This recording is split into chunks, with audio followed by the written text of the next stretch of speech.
dos comentarios antes de arrancar. En el chat necesito que después pongan sus nombres para la asistencia. Vamos a hacer lo siguiente. Son dos partes de la charla. La parte de calendario, que eso estaría bueno si pueden tener a mano el calendario como para ir siguiendo. Se les va a hacer más fácil, me parece.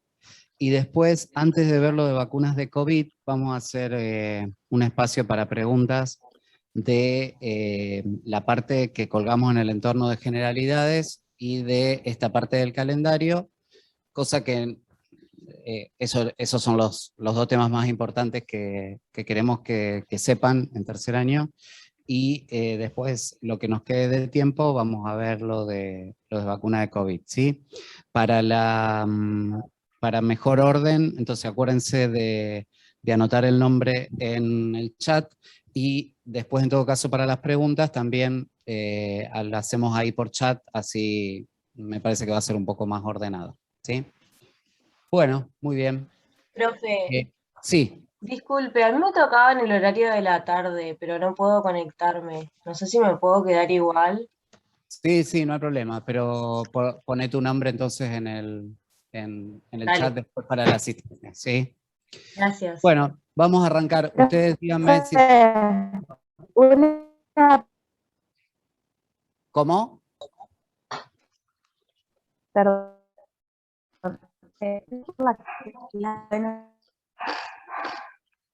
Bueno, ustedes me dicen si se ve la presentación. sí. Sí, se ve. Bueno, bárbaro.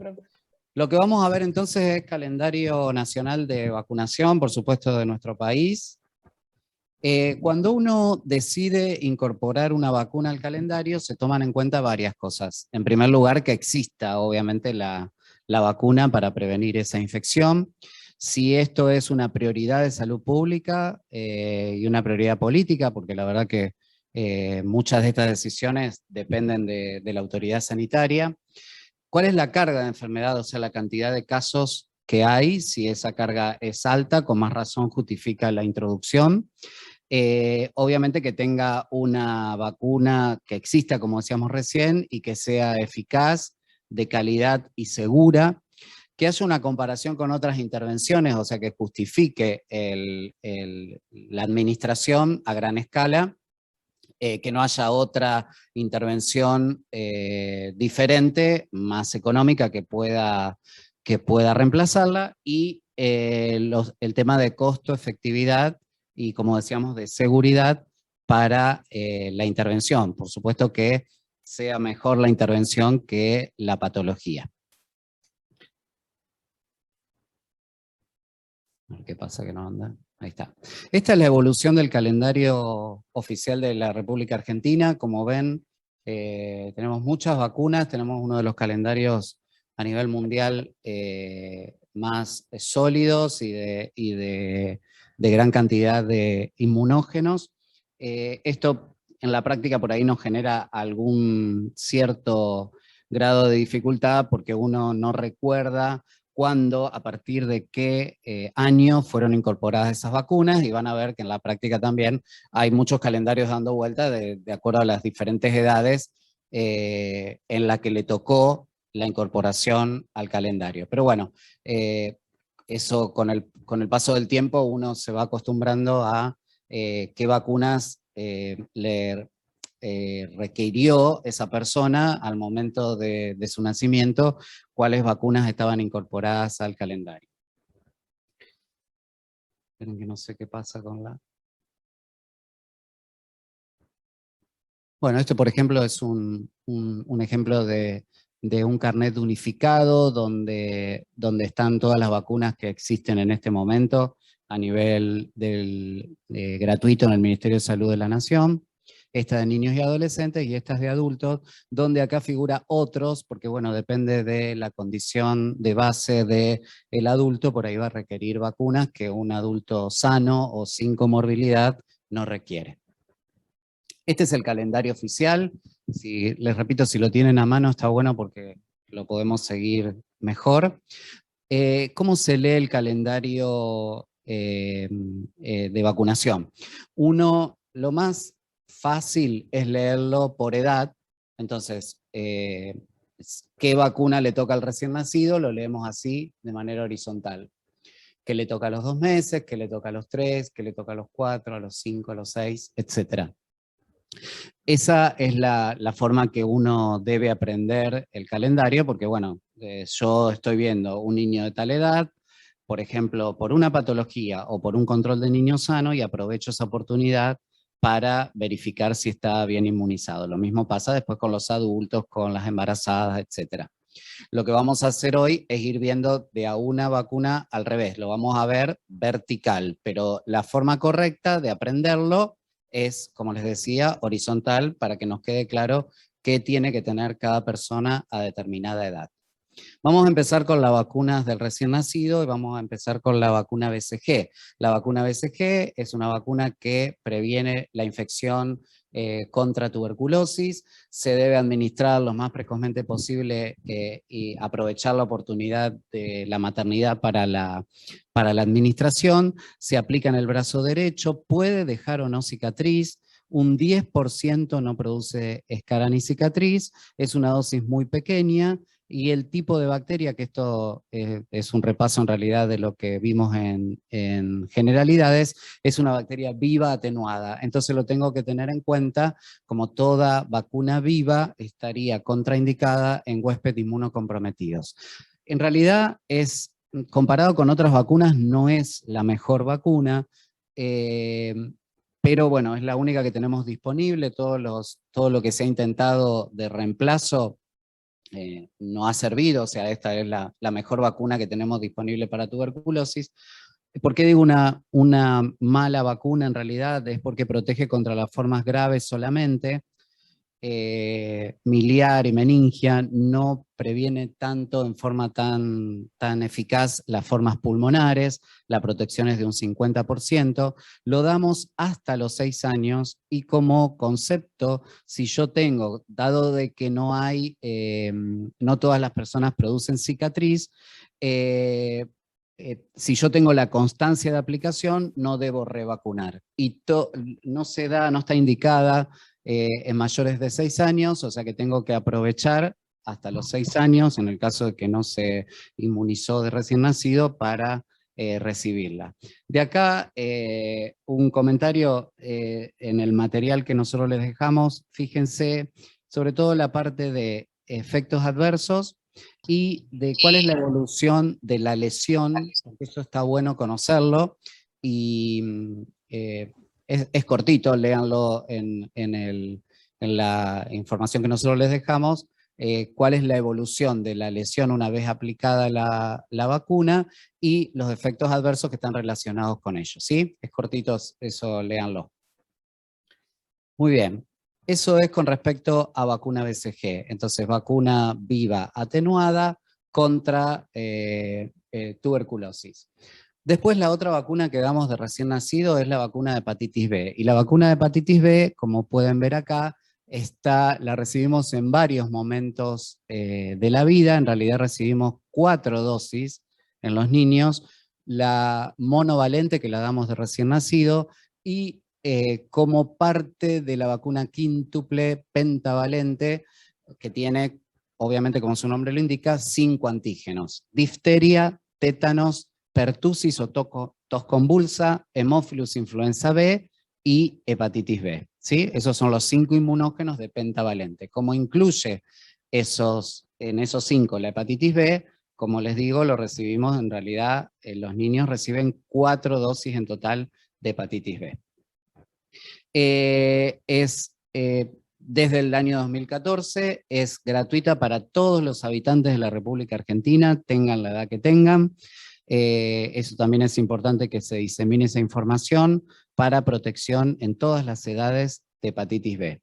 En el calendario sigue apareciendo a partir de los 11 años, en realidad uno lo hace en todas las instancias, ver que tengan estas 4 dosis, pero especialmente a los 11 años chequear que tengan colocado, porque bueno, es una oportunidad buena porque empieza la edad de riesgo de transmisión sexual de hepatitis B.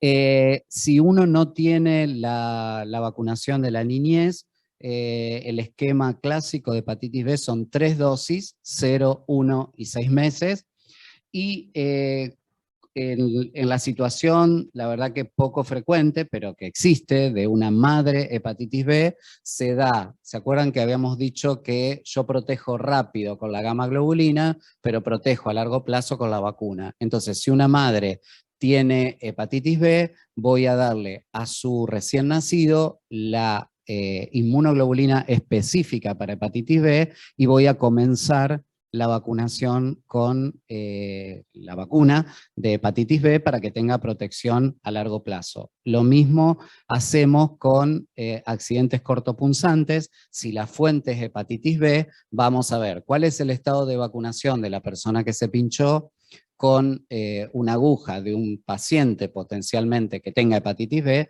para ver si tengo que hacer gamma globulina o vacuna en el caso de que esta persona no esté vacunada para protegerla de la hepatitis B. Entonces, como les decía, en el 2014, desde el año 2014 está la vacunación universal para hepatitis B. Todo habitante de la República Argentina tiene su vacuna para hepatitis B. Y esto obviamente es en el caso de que no lo tenga colocado. La vacuna de hepatitis B, creo que eso lo había mencionado en generalidades, es una de las vacunas que tiene la posibilidad de medir la respuesta. ¿Cómo se mide la respuesta? Con anticuerpos antiantígenos de superficie. La persona vacunada, esto no está recomendado para el calendario oficial, para los niños, medir la respuesta, sino para aquellas personas que están expuestas por su trabajo, como el personal de salud, a accidentes cortopunzantes. Después del esquema de hepatitis B, está recomendado tener una medición de anticuerpos para hepatitis B. Si uno tiene más de 10 unidades internacionales por mililitro, está protegido por lo menos 2 meses después de completar el esquema. Y eso nos sirve, como les decía, para ver la protección al momento de un accidente cortopunzante, por ejemplo. El resto de los componentes de la vacuna pentavalente lo vemos ahora en un ratito. A los 2 meses, y como ven ahí, a los 4 y a los 12 meses, vamos a dar una vacuna para neumococo. Es una vacuna conjugada, esto también lo vimos en generalidades. Ustedes conocen la infección por Streptococcus pneumoniae, diplococo gram positivo, que produce, por ejemplo, neumonía neumocóxica. Esta es una radiografía de un paciente con neumonía neumocóxica. Obviamente no es la única infección que produce otitis media aguda, produce sinusitis, produce meningitis neumocóxica. Es un patógeno muy importante en medicina, por lo tanto tenemos que conocer, y desde el año 2011 tenemos la vacuna incorporada en el calendario oficial. La vacuna que tenemos incorporada es la vacuna conjugada 13 valente. Hay más de 80 serotipos de neumococo, los 13 más importantes circulando en nuestro país están incluidos en la vacuna 13 valente.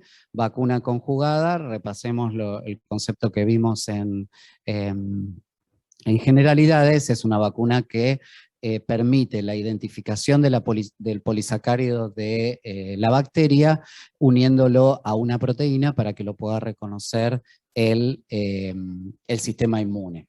Acá ven la protección para neumonía, meningitis y toda infección neumocóxica en menores de 2 años, donde es más útil, pero no solamente a esta edad, las vacunas conjugadas. Después vamos a ver un poco más adelante la implicancia también en personas más grandes.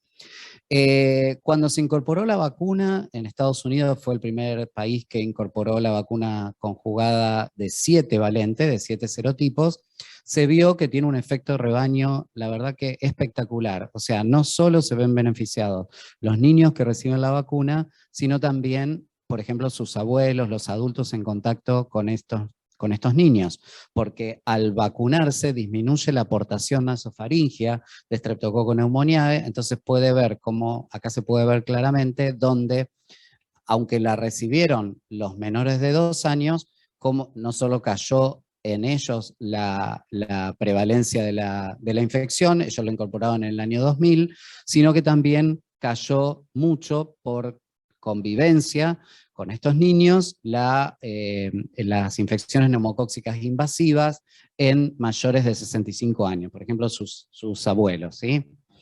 Entonces, esto también es bueno que ustedes lo conozcan, que conozcan cuáles son los objetivos de parte de salud pública de la incorporación de las distintas vacunas. Y en general, lo que uno busca, y esto también hoy en día con COVID es claro, o por lo menos pretendo que ustedes lo comprendan como claro, lo que se busca no es la desaparición de la infección, porque eso se darán cuenta que es complejo, difícil erradicar una enfermedad infecciosa de manera definitiva. Lo que se busca es, por lo menos, empezando por disminuir la mortalidad, las secuelas, las complicaciones, la incidencia, por lo menos disminuir, insisto, no eliminar la enfermedad infecciosa. Entonces, esto está bueno cuando se introduce una vacuna al calendario, leer un poco los objetivos de la incorporación y lo que se espera de respuesta frente a esa incorporación. De vacuna antineumocóxica no solo tenemos las vacunas conjugadas, que como dijimos la que tenemos disponible es de 13 serotipos, sino que también tenemos una de polisacáridos que tiene más serotipos, pero tiene algunos defectos. Al tener menor respuesta inmune que la vacuna conjugada, no erradica el estreptococo neumonía de los sitios de colonización, entonces, y no nos sirve en menores de 2 años, porque el menor de 2 años no reconoce el sistema inmune la cápsula de polisacáridos. Entonces lo usamos en mayores de 2 años, la efectividad es menor que la vacuna conjugada, pero tiene la ventaja de tener más cantidad de serotipos. La conjugada tiene 13 serotipos y la de polisacárido tiene 23 serotipos de neumococo. Después vamos a ver rápidamente cómo se combina la conjugada y la de polisacáridos en mayores de 2 años, grupo de riesgo.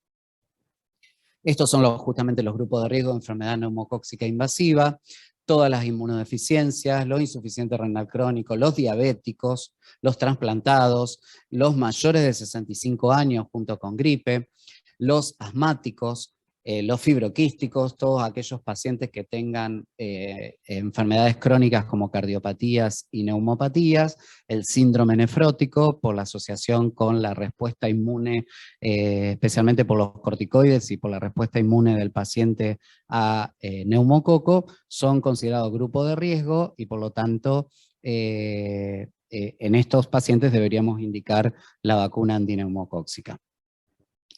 Meningococo. Meningococo está incorporado al calendario oficial, recibimos a los 3 meses, a los 5 meses, el refuerzo a los 15 y una única dosis a los 11 años. ¿Esto por qué es? Porque vacunando a los adolescentes, yo disminuyo la aportación de meningococo, que son los que pueden contagiar y a su vez, obviamente, tener la infección a otras personas, ¿sí? Entonces es una medida de protección indirecta vacunar al adolescente.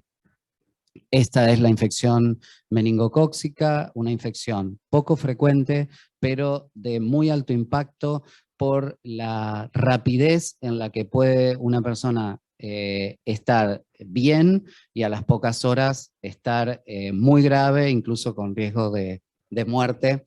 Es una infección, como les digo, poco frecuente, pero que se puede presentar en brotes, muy respetada en realidad por los médicos por este alto impacto que tiene sobre la salud de las personas.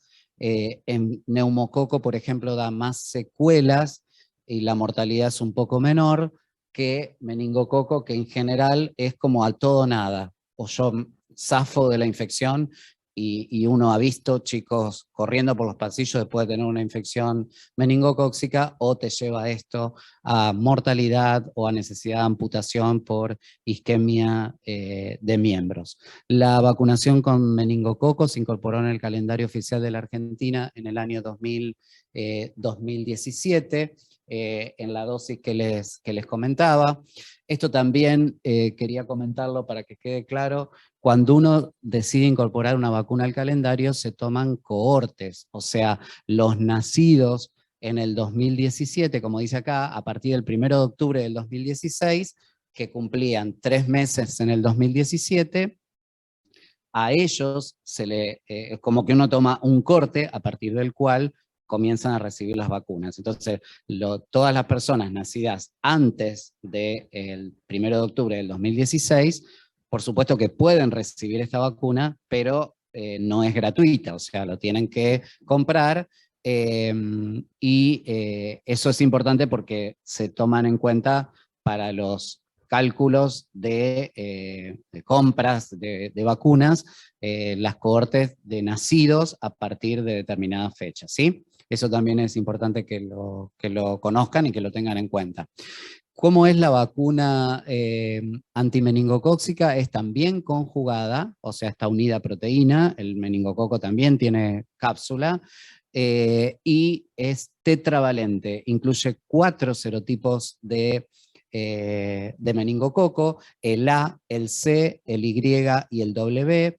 De todos estos hay diferencia en la evolución histórica, pero el más prevalente de estos 4 ha sido el W, y el otro serotipo frecuente, casi la mitad de los meningococos en la Argentina son de serogrupo B, B larga.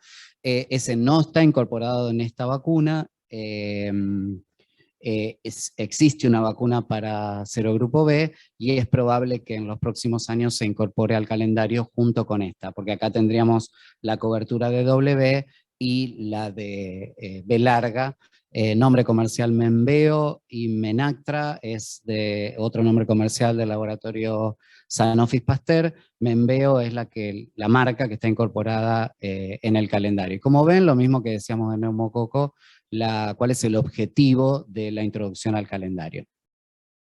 Esto es como se dijo, entonces como dije, a los 3 a los 5 meses, el refuerzo a los 15 y la dosis a los 11 años, o sea, acá pueden ver claramente cohorte 2006, o sea, los nacidos en 2006 que tenían 11 años en el 2017, a partir de ahí todo niño nacido después del 2006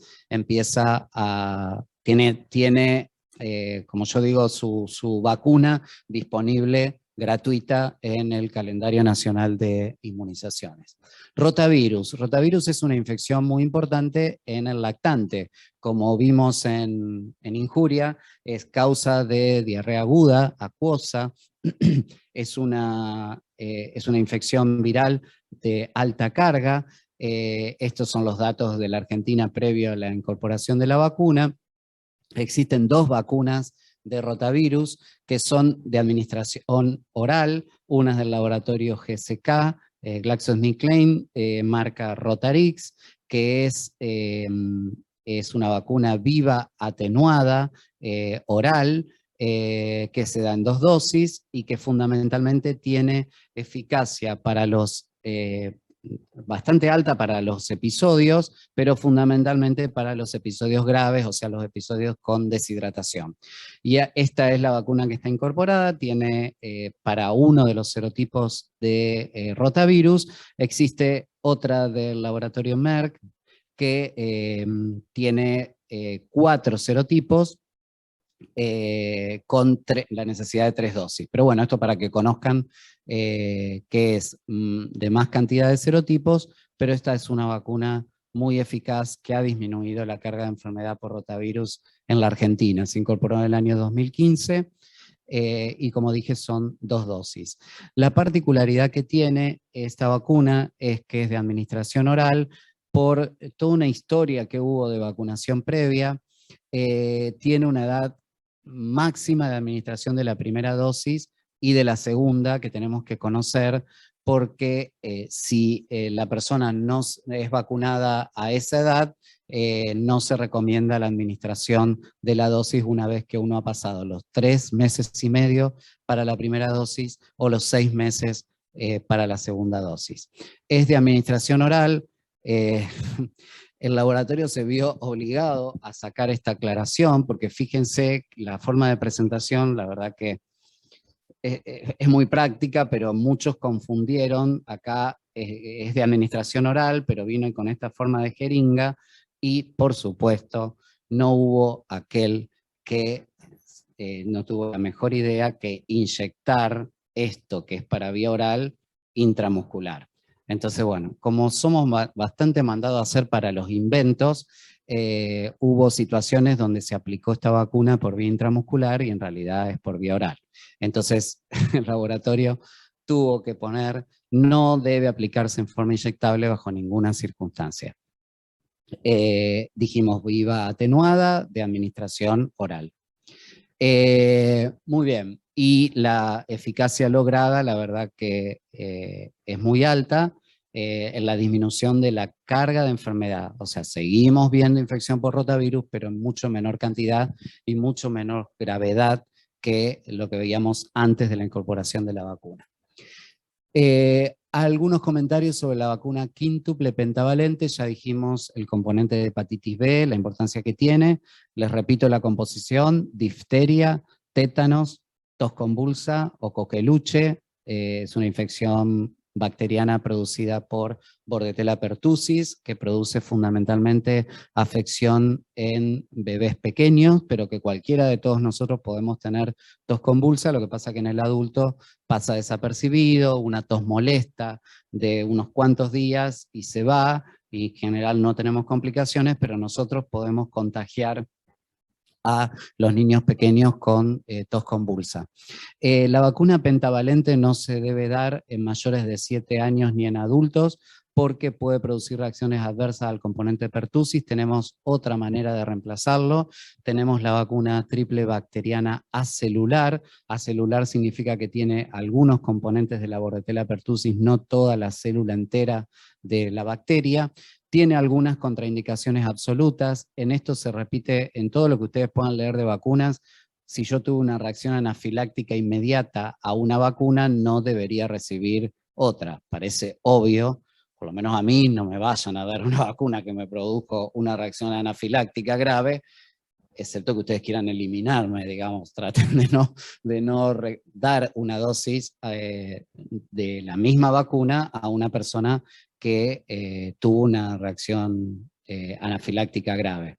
Y también encefalopatía progresiva no atribuible a otra causa, porque la vacuna puede tener la posibilidad de provocarla, sobre todo el componente pertussis, muy poco frecuente, muy poco frecuente.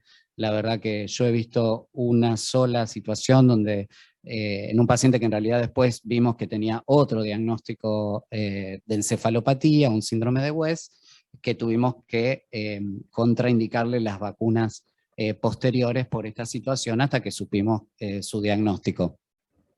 Y después hay otras relativas. El llanto inconsolable es una vacuna que puede producir llanto en los bebés bastante persistentes, convulsiones febriles en las primeras 48 horas, y el síndrome de hipotonía hiporrespuesta, que es como un desmayo así abrupto en lactantes pequeños por la vacuna. Esto es muy poco frecuente, pero hay que conocerlo y tenerlo en cuenta para tenerlo, digamos, como antecedente en el caso de las precauciones o contraindicaciones relativas, para tenerlo en cuenta para próxima dosis. Haemophilus influenza es una bacteria prácticamente erradicada. Digo prácticamente porque, como dije al principio, es muy difícil la erradicación, pero la verdad que el impacto desde la incorporación de estas vacunas fue muy importante. Era una de las primeras causas de meningitis bacterianas en niños menores de 5 años, con muchas secuelas y con un porcentaje importante de mortalidad. Y fíjense lo que pasó desde la incorporación al calendario, como tanto en Argentina como en Estados Unidos, la disminución espectacular del número de casos, y esto se mantiene hasta la actualidad, y eso es obra y eficacia pura de la incorporación de una vacuna al calendario, como disminuyeron la cantidad de casos desde que existe. Y por lo tanto, por supuesto, se debe continuar indicándola. Polio lo taché así porque hasta el año pasado dábamos la vacuna Sabin oral, todos ustedes la recibieron, yo también. La vacuna Sabin oral es una vacuna que cambió la historia de la poliomielitis. Tanto es que la cambió que hubo un momento donde era de riesgo seguir recibiendo la Sabin oral por la posibilidad, como es una vacuna a virus vivo, la posibilidad de que yo se la diera a alguien con inmunodeficiencia no conocida. Y eso hubo casos de lactantes que recibieron la vacuna y estuvieron en riesgo de infección por poliomielitis porque no se conocía que tenían esta inmunodeficiencia. Entonces, desde el año 2020, directamente las vacunas que recibimos, que empiezan a recibir los niños, es vacuna IPV o vacuna Salk, que también lo vimos en generalidades, o vacuna de polio inactivada, y se redujo la cantidad de dosis de 5 a 4. Se recibe a los 2, a los 4, a los 6 y al ingreso escolar, ¿sí? Esta vacuna es más segura, la vacuna de polio inactivada, no corremos ese riesgo de la vacuna Sabin, obviamente es inyectable, esa sería la única desventaja, es inyectable y la vacuna Sabin era por vía oral. En las personas que no tengan vacuna de polio o que no tengan la certificación, se da hasta los 18 años por la eficacia de la vacuna, y son 3 dosis, 0, 1 y 6 a 12 meses. Esto recuérdenlo, lo vamos a repasar el año que viene en pediatría, pero son los esquemas utilizados para completar calendario de personas que no tengan el registro cuando yo considero que no tengo la certeza de que estén inmunizados. Muy bien, eso con respecto a polio. Se está en vías de erradicar, falta muy poco, hay muy pocos países del mundo que tienen todavía casos de polio, así que vamos en el buen camino con esta infección que la verdad que dejaba muchas secuelas. Seguramente algunos conocen personas mayores de 60 años que han tenido polio y que tienen las secuelas fundamentalmente motoras de la infección. Triple viral es una vacuna muy importante, muy importante. Tiene 3 antígenos: sarampión, rubiola y papera. Toda persona debe tener 2 dosis de triple viral en su vida, digamos, como para considerar que está adecuadamente inmunizado para estas infecciones. Entonces, por ejemplo, si tengo una persona que tiene menos de 5 o 6 años, tiene que tener solo una dosis que se da al año de vida, ¿sí? Esto es sarampión, porque también tenía que darles algunas ideas de enfermedades que ustedes no han visto todavía. Es una enfermedad exantemática que puede dar estas manchas que se llaman manchas de Koplik a nivel de las mucosas, la cara sucia que se dice por el triple catarro, tienen conjuntivitis, rinitis y tos. Entonces tiene este aspecto el niño como de enfermo, con el exantema máculo-papular generalizado que aparece a los pocos días del inicio de la infección. Es una enfermedad febril que puede tener riesgos de complicaciones neurológicas, respiratorias. Entonces es muy importante la protección. Y periódicamente, si por ahí se acuerdan, a principios del 2019 se dio por finalizado, durante el 2019 hubo casos de sarampión en Ciudad de Buenos Aires y Provincia de Buenos Aires. Periódicamente esta infección, cuando caen las coberturas, como es la situación actual, lamentablemente por la pandemia, hay riesgos de reintroducción del sarampión y hay mucho esfuerzo de parte de salud pública para que esto no sea así por los riesgos que tiene la enfermedad. Esto es rubiola, exantema, de menos riesgos que sarampión, pero con el riesgo de transmisión a embarazadas y la posibilidad de que un niño nazca con síndrome de rubiola congénita que tiene muchos riesgos de morbilidad y de mortalidad inclusive. Y esto es papera, seguramente muy conocido por ustedes, que puede ser uni o bilateral, es el tercer antígeno incorporado en esta vacuna triple viral. Las contraindicaciones, recordar lo que vimos en generalidades, es vacuna a virus vivo atenuado, está contraindicada en todo lo que sean huéspedes inmunocomprometidos graves y la embarazada, ¿sí? Y también tenemos una vacuna, una gamma globulina polivalente que se puede indicar para exposición a sarampión en niños menores de 1 año que no recibieron todavía la vacuna y en cualquier persona inmunocomprometida que sea susceptible al sarampión. Yo puedo utilizar la gamma globulina para proteger, tengo una determinada cantidad de días desde el inicio de la infección para lograr ese objetivo. Gripe. Gripe es otra vacuna también muy importante. No olvidarse que hay grupos de riesgo. Los grupos de riesgo de gripe o influenza son los que ustedes ven acá. El personal de salud, porque puede contagiar a sus pacientes, que puede tener pacientes inmunocomprometidos o crónicos o diabéticos de riesgo, lo podemos contagiar. Entonces debemos recibir la vacuna anual para gripe, todo el personal de salud. Los niños entre 6 y 24 meses sanos son grupo de riesgo para gripe. Entonces, desde en marzo, o sea, antes de la circulación de gripe, los niños deben recibir sanos, todos los niños entre 6 y 24 meses tienen que recibir vacuna de gripe. Las embarazadas en cualquier trimestre de la gestación, esto lo aprendimos en la pandemia de H1N1 en el año 2009. Las puérperas, por la protección a los menores de 6 meses, que no es eficaz la vacuna, entonces no la reciben, indirectamente pueden proteger a ese grupo, y las puérperas obviamente que no lo hayan recibido en el embarazo. Entonces el puerperio también es un momento importante para ver cómo está la persona con respecto a las vacunas. Las personas de 2 a 64 años con factores de riesgo y los mayores de 65 años. Y si bien yo les comenté los factores de riesgo de neumococo, en gripe son bastante parecidos y ahora los vemos. Estos son los grupos de riesgo, enfermedades respiratorias, el asma moderado y grave, no todo asma tiene el mismo riesgo. Las enfermedades respiratorias crónicas, que acá la tienen listadas, las enfermedades cardíacas como las cardiopatías congénitas, la enfermedad coronaria, las valvulopatías, las inmunodeficiencias congénitas y adquiridas, los desnutridos graves están en riesgo de complicaciones de influenza y deben recibir la vacuna para gripe. Perdón.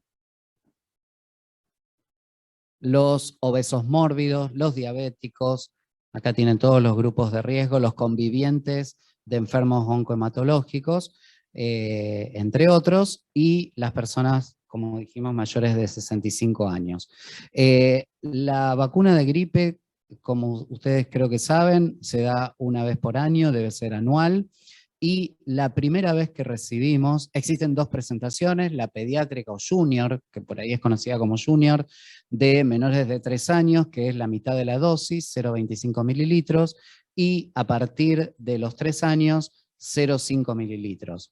Lo que tenemos que acordarnos es que los menores de 9, o sea, repito, los menores de 3, de entre los 6 y los 3 años, 6 meses y 3 años reciben 0,25, si es la primera vez deben recibir 2 dosis separadas por 1 mes, ¿sí? Eso es como está incorporado al calendario, y en el caso de que tenga más de 2 años y que sea grupo de riesgo, también la tienen gratuita por el Ministerio de Salud de la Nación.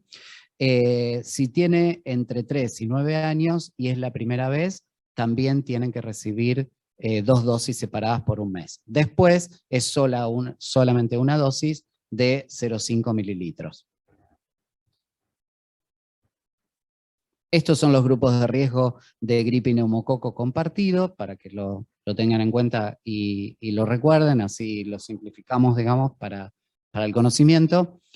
Son bastante similares. Y lo que les comentaba al principio cuando vimos neumococo, esto por ahí es un poco complejo, pero se los quería mostrar porque existe la posibilidad de combinar la vacuna 13 valente y la vacuna de polisacáridos, neumocóxico 23 valente, en los grupos de riesgo mayores de 2 años. La combinación resulta bien efectiva porque agrega, combina, digamos, la inmunogenicidad de la vacuna 13 valente y la cantidad de serotipos de Neumo 23. Es un nombre comercial, pero en la práctica médica es más conocida como Neumo 23 por la marca.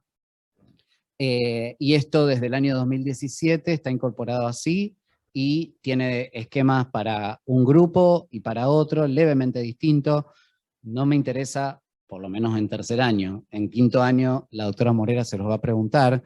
En clínica médica uno tiene que conocerlo. Por ahora quiero que sepan nada más la posibilidad de combinación para aprovechar la eficacia de las dos vacunas. Hepatitis A. Hepatitis A es otro ejemplo bien categórico de la eficacia de una vacuna. Desde que se incorpora al calendario prácticamente no vemos más hepatitis A, o se ve muy poco, y desapareció, directamente desapareció, la necesidad de trasplante pediátrico por hepatitis A que causaba hepatitis fulminante en algunas personas. O sea que esto es éxito bien claro de la incorporación de la vacuna, así como vimos de Haemophilus influenza. En el caso de hepatitis A, la experiencia argentina, digamos, es una enseñanza a nivel mundial, porque nosotros incorporamos una única dosis a los 12 meses y logramos el objetivo de la disminución. Seguramente en algún momento vamos a tener que incorporar la segunda dosis que pueden ustedes leer que en todo el mundo se recomienda 2 dosis. Nosotros con una dosis logramos el objetivo. Es probable que en algún momento haya que incorporar la segunda dosis para mantener esta eficacia a largo plazo, esta eficacia tan importante. La recomendación de incorporar a los países que tengan endemicidad intermedia y alta.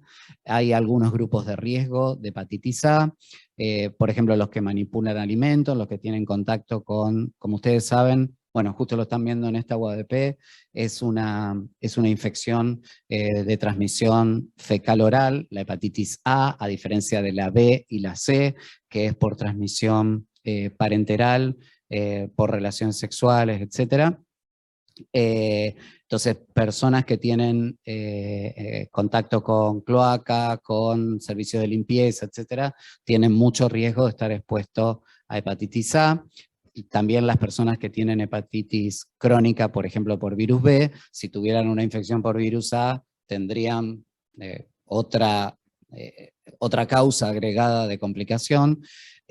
También disponemos de gamma globulina y de vacuna, y podemos utilizarlas para la exposición a hepatitis A. Un comentario extra, sobre todo de la infección de hepatitis A, recuerden que es una infección que puede pasar desapercibida porque puede ser pausisintomática, con pocos síntomas y muchas veces no se diagnostica. Entonces esa es la causa por la cual algunos de nosotros podemos tener IgG positiva para hepatitis A y no habernos enterado de que tuvimos la infección. Se administra por vía intramuscular y es una vacuna inactivada, lo mismo que gripe. Por favor, no confundan, gripe especialmente no es una vacuna viva, es una vacuna inactivada. O sea, entonces es mucho más segura y no la tenemos que contraindicar, al contrario, la tenemos que indicar fuertemente en los huéspedes inmunocomprometidos. Bien, varicela. Varicela es otra enfermedad exantemática, muy frecuente en la infancia, que tiene alta morbilidad y baja mortalidad, pero bueno, uno puede morirse de varicela, especialmente en los grupos de riesgo. Tiene una característica que la diferencia de otras exantemáticas, que es las lesiones vesiculares, pero que presenta este aspecto clásico polimorfo, o sea, puedo tener en un mismo paciente, como es este, acá ven una pústula, pobre en la nariz, hay pápulas, hay vesículas, la vesícula es un poco lo que ayuda al diagnóstico clínico de varicela, que no se confirma con ningún laboratorio porque es muy clásica su presentación. Tenemos una vacuna que está incorporada al calendario oficial a partir del año 2015, que se da una única dosis, eso decidió la República Argentina. También hay países que tienen, como les comentaba, de hepatitis A, 2 dosis. Por ahora en la Argentina seguimos con una sola dosis, para el objetivo de controlar lo que es fundamentalmente varicela grave. También disponemos de gamma globulina específica para varicela, para poder suministrarla a personas expuestas, susceptibles, o sea que no sean inmunes a la varicela, que no tengan el antecedente de haber tenido varicela. Se puede indicar la gamma globulina específica. Es muy cara, muy costosa, pero está disponible en salud pública para indicarla ante una exposición a personas de riesgo. También hay otras opciones de prevención como el aciclovir o la vacuna que se usa en las personas que no tengan contraindicación, se puede usar como profilaxis post-exposición. No tengo la vacuna, no tuve la enfermedad, y no tengo inmunocompromiso o contraindicación, se puede indicar la vacuna como profilaxis post-exposición. Algunos comentarios con respecto, ¿se acuerdan que les dije pentavalente? Tiene difteria, tétanos y tos convulsa, o coqueluche o pertussis, la P de pertussis para que se acuerden, DPT. La DPT es la triple bacteriana, también existe la cuádruple, o sea que tiene difteria, tétanos, tos convulsa y hemófilos influenza. ¿Cuál es el problema con tos convulsa? Que ni la vacuna ni la infección natural dan inmunidad a largo plazo y por lo tanto hay reemergencia de tos convulsa cuando caen las coberturas de vacunación. Esto ya lo sabemos, entonces como vacuna quíntuple pentavalente a los 2, 4 y 6, a los 18 meses se puede dar cuádruple si tengo disponible, y si no tengo disponible también se puede dar pentavalente. Y al ingreso escolar se da la triple bacteriana, DPT, como cuando está puesto así, es a células enteras de pertussis, por ahí lo pueden ver como W acá abajo, DPT, y la triple bacteriana acelular, esta es células enteras, y esta es acelular, por eso la letra A acá, después de la P de pertussis, se da a los 11 años, desde el año 2009, al personal de salud en contacto con niños menores de 1 año, y a las embarazadas. Estamos empezando a utilizar esta vacuna que es eficaz, sobre todo, en el caso de la embarazada, también para tétanos, pero sobre todo es eficaz para tos convulsa, para mantener esa protección a lo largo de la vida, porque al ser una vacuna inactivada, no sé si se acuerdan de generalidades, necesito dosis booster, que se llama, dosis de recordarle al sistema inmune que tiene que persistir en su inmunogenicidad. Entonces, como son vacunas menos inmunogénicas que las vivas atenuadas, necesito dar varias dosis durante la vida, y creo que acá queda claro que hay que darla. Incluso, por ejemplo, nosotros, pediatras que tenemos contacto con menores de 1 año y que los podemos contagiar de tos convulsa, deberíamos recibir cada 5 años esta vacuna triple bacteriana acelular. Esto es toda la historia de la vacunación de Bordetella pertussis, cómo se ha avanzado. Las contraindicaciones ya habíamos dicho, reacción anafiláctica inmediata y las graves, digamos, de los efectos adversos de esta vacuna, y algunas precauciones, fiebre alta, antecedentes de convulsiones febriles dentro de las 72 horas de la vacuna, etcétera, que hay que tenerlas en cuenta para una próxima dosis. Esto es el problema de tos convulsa cuando no estaba la vacuna incorporada en la embarazada. A través del embarazo, de la vacuna en la embarazada, se logran niveles de anticuerpos que protegen al bebé en la edad más de riesgo de tos convulsa, que es los menores de 1 año, especialmente los menores de 6 meses, incluso se pueden morir de tos convulsa, y por eso la importancia de haberla incorporada al calendario. Papiloma humano, BPH, es una infección muy importante porque puede llegar a producir incluso cáncer de cuello de útero.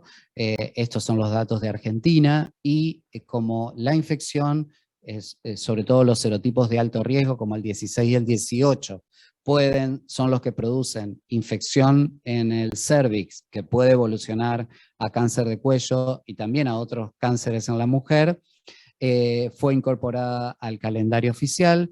La Argentina después también tuvo una historia, primero incorporó solo los de alto riesgo, y después se incorporó la vacuna cuadrivalente, que tiene 2 serotipos de bajo riesgo, el 6 y el 11, y 2 serotipos de alto riesgo, el 16 y el 18, por lo tanto también se previenen las verrugas genitales, por ejemplo, que son de mucho menor riesgo que, por supuesto, que el riesgo de cáncer de cuello, pero también protegen contra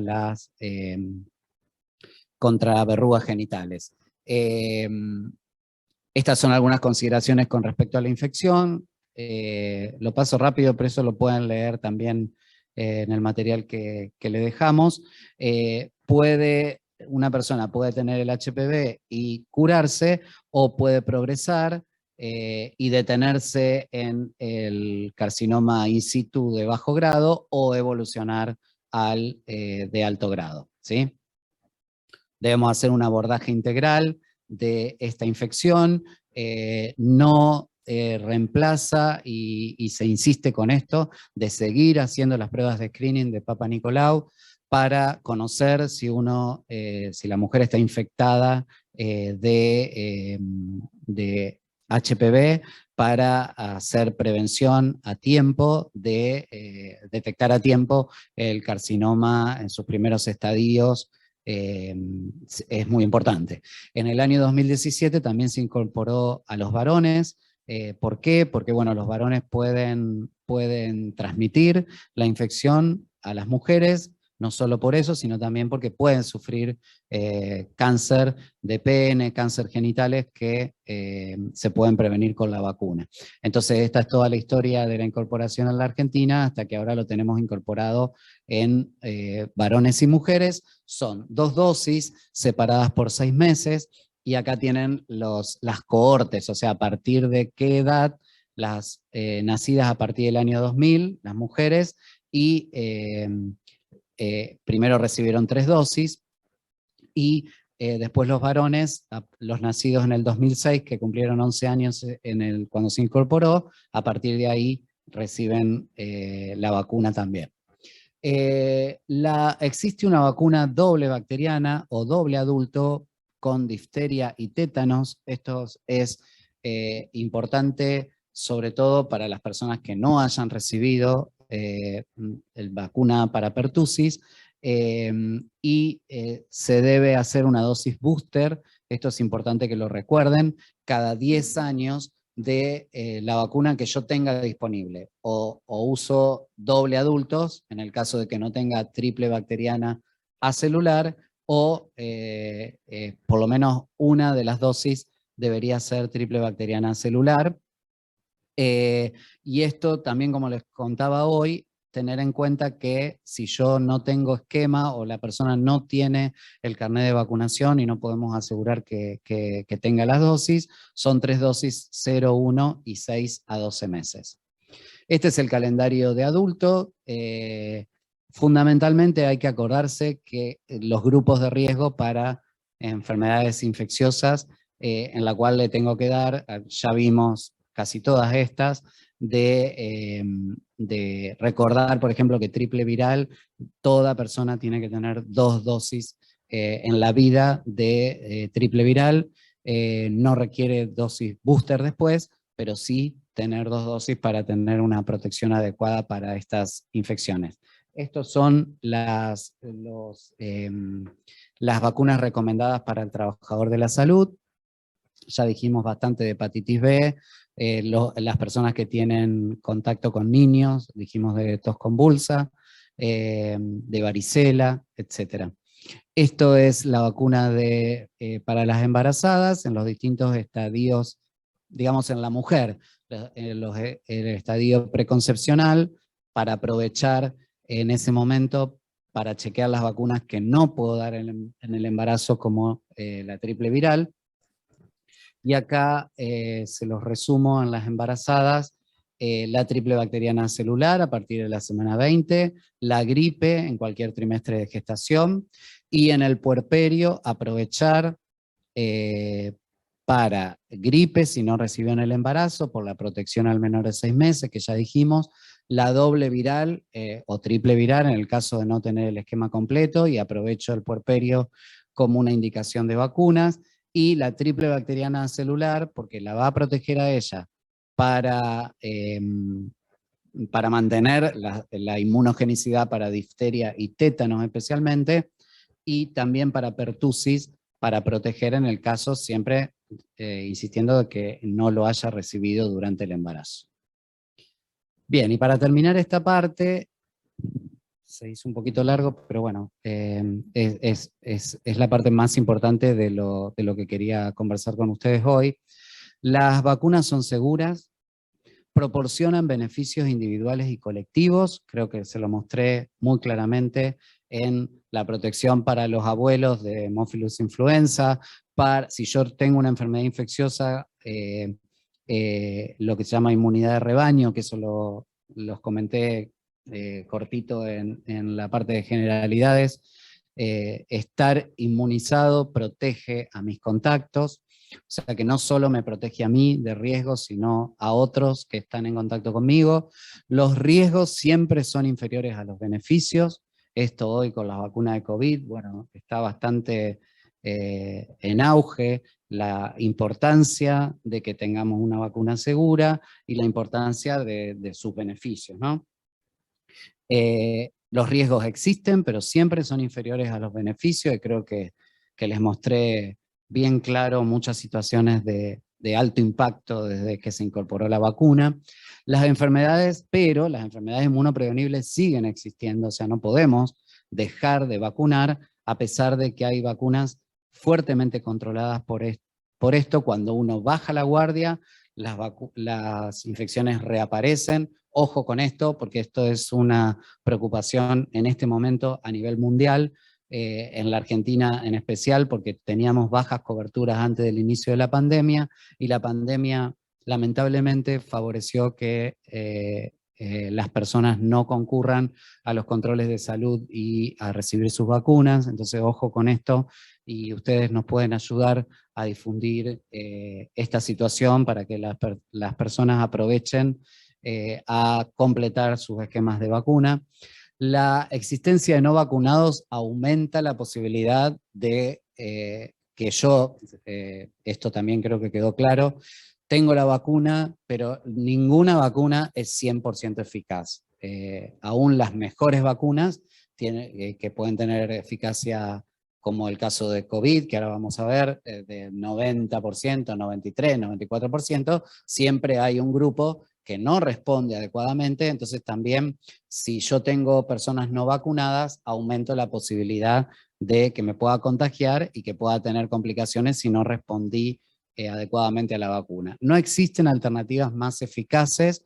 El ejemplo que siempre damos es Por ejemplo, el agua potable, por supuesto, disminuye los riesgos de hepatitis A, pero hasta que no se incorporó la vacuna de hepatitis A, no cayeron los casos de hepatitis A, aún en lugares donde se mejoró el acceso al agua potable. No es mejor, lo que decían las abuelas o bisabuelas, no es mejor padecer la enfermedad que vacunarse. Ojo con esto también, porque sigue habiendo personas que piensan que es mejor juntar a los chicos para que se contagien varicela en vez de darle la vacuna de varicela. Se ha visto que personas, por ejemplo, hermanos en una misma familia, los primeros casos fueron leves y los posteriores hubo más replicación viral, por lo tanto, mayor riesgo de complicaciones. Entonces, esto de amontonarnos o de juntarnos, vení, vamos a contagiarnos para que ya tengamos inmunidad, no es seguro ni es una recomendación. La disminución de lo parecido a lo que dije hace un ratito, la disminución de las inmunoprevenibles no es atribuible a la mejora de la higiene en un alto porcentaje. Se sigue recomendando, por supuesto, el procesamiento adecuado de los alimentos, la excreta segura, tratar de que la mayoría de las personas tengan cloacas, etcétera, poca posibilidad de tener contacto con hepatitis A, pero la disminución, repito, no es atribuible solamente a la mejora de la higiene. Y el estar vacunado, esto lo pongo especialmente por gripe, porque uno dice, no me voy a dar la vacuna de la gripe porque la vez que me vacuné me dio gripe. Eso es falso, digamos. Recuerden que no es una vacuna viva, entonces no tiene riesgo de producir la infección y por lo tanto no tengo riesgo de adquirir la infección por la vacuna, ¿sí? Bien. Y lo último, las vacunas no sobrecargan el sistema inmune. Los niños son sometidos, digamos, por su vida natural, y los adultos también, pero especialmente los niños, donde uno indica mucha cantidad de vacunas, como ustedes vieron hace un ratito, la cantidad de antígenos a la que es provocado el sistema inmune de un niño es muchísimo, pero abismal la diferencia en cantidad a el estímulo que recibe por las vacunas. Entonces esto también es un falso concepto de grupos antivacunas, por ejemplo, de que los niños son sometidos a inyecciones, cosas que es cierto, muchas a lo largo del lactante, por ejemplo, pero no hay sobrecarga del sistema inmune, eso está bien documentado, es mucho mayor la exposición de antígenos de la vida diaria, que el niño sabe responder frente a esa sobrecarga, digamos, que sería esta situación, ¿no? Muy bien. Hasta acá lo de generalidades y calendario oficial. Quiero que aprovechen ahora para sacarse dudas, antes de que veamos lo de COVID, sacarse dudas de estos dos webinarios. No hay ningún problema, así no tengan vergüenza ni tengan miedo, digamos, prefiero que lo charlemos ahora y que no queden conceptos equivocados con respecto a este tema. A ver si yo alcanzo, por las dudas voy a minimizar para ver, porque no alcanzo a ver el chat acá. Bueno, acá estaban las asistencias. Si alguien tiene alguna pregunta, si hay algo que está anotado en el chat, les pido la gauchada de que me avisen, así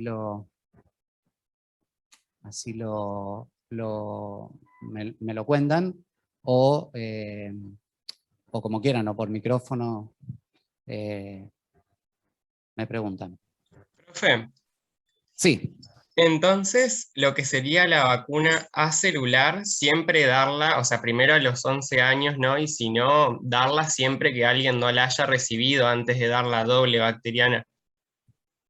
Sí, siempre la aclaración es que la tengas disponible, porque como creo que más o menos le pude explicar, siempre vos tenés vacunas pensadas para determinada cohorte, ¿no? Entonces, por ejemplo, para ponerte el ejemplo que vos me preguntás, la triple bacteriana celular está pensada para los 11 años, o sea, todo niño que hoy tenga 11 años tiene su vacuna, ¿sí? Tiene su vacuna comprada y disponible en los vacunatorios. Lo importante es que la reciba, obviamente que llegue a ese niño.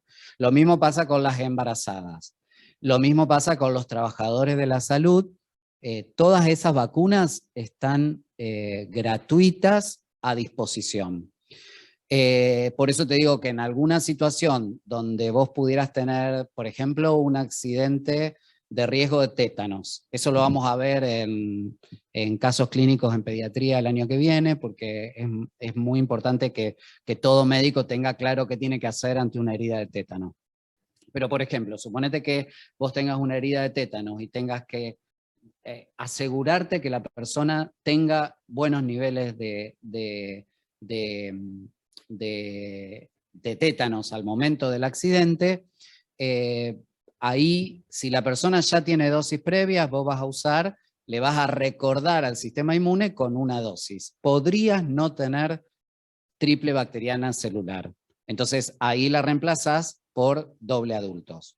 Esa aclaración nada más a tu pregunta, digamos. Va a depender de la disponibilidad en el momento para ver si le das doble adulto o triple bacteriana celular. ¿Sí? Si tenés esa posibilidad, le das esa vacuna porque esa vacuna indirectamente lo va a proteger también a los contactos de esa persona para coqueluche, ¿sí? O tos convulsa. ¿Se entendió? Porque quise hacerlo más corto y me quedó muy largo. ¿Se entendió la respuesta? No, O sea, sí, bárbaro, bárbaro. depende si vos lo tenés. Y también para que quede claro, si yo tengo una persona, esto pasa mucho con los varones porque no tienen el control del embarazo que tienen las mujeres, donde ahí sí reciben la triple bacteriana celular. Hay varones que no tienen ni idea si recibieron alguna vez doble adulto, si tienen protección para tétanos, digamos. Incluso los varones tenemos más riesgo desde chicos de tener lesiones de riesgo de tétanos, a diferencia de las mujeres. Entonces, si vos tenés que dar las 3 dosis, 0, 1 y 6 a 12 meses, no vas a dar las 3 dosis como triple bacteriana celular. Con suerte vas a poder dar una, y esa es la recomendación, que vos des las 3 dosis, las podés dar como doble adulto, y si tenés alguna bacteriana celular disponible, alguna de esas dosis como triple bacteriana celular. Profe, una pregunta. Sí. Capaz ya lo dijo, pero no me quedó muy en claro. En aquellas personas inmunocomprometidas, no Sí. se da la vacuna atenuada, y en ese caso se dan las inmunoglobulinas específicas, y luego se empezaría la vacunación, ¿o no? No, eso lo das solamente en situaciones, lo que se llama profilaxis post-exposición. Vos sos, suponete, una persona que tiene un trasplantado, que estás inmunosuprimido y estuviste en contacto con sarampión y no tenés protección para sarampión, eso es importante, o sea, tenés que considerar el huésped, la situación y los antecedentes, o sea, ver si es susceptible o es inmune. En ese caso puntual, si sos susceptible y no podés recibir la vacuna, das gamma globulina específica específica o inespecífica. Eso yo les di un cuadrito en el seminario de generalidades. Le vas a dar la gamma globulina específica o inespecífica para esa situación, para proteger contra ese antígeno, pero solamente en el caso de que sea necesario. Si no, si ya la persona tiene protección suponete, para triple viral, tiene sus 2 dosis, vos no lo tenés que dar gamma globulina porque esa persona es inmune para sarampión, rubiola y papera. ¿Se entiende? Sí, muchas gracias. ¿Sí? Por nada. Profe, yo tengo... consulta. Sí. Bueno, voy yo. En la vacuna del VPH, ¿desde cuándo se usaron los 4 serotipos, digamos? Porque tal vez... Sí, mira, después fíjate, no me acuerdo ahora exactamente el año. Me parece que ahí está en esa diapositiva que yo pasé de VPH, está a partir de cuándo se pasó a cuadrivalente. Buenísimo. En el caso que alguien tenga la vacuna de serotipos, de bajo riesgo, de alto riesgo, la vacuna Cervarix, que es la vacuna de GlaxoSmithKline, que estaba antes en el calendario, está protegido contra lo más importante, digamos.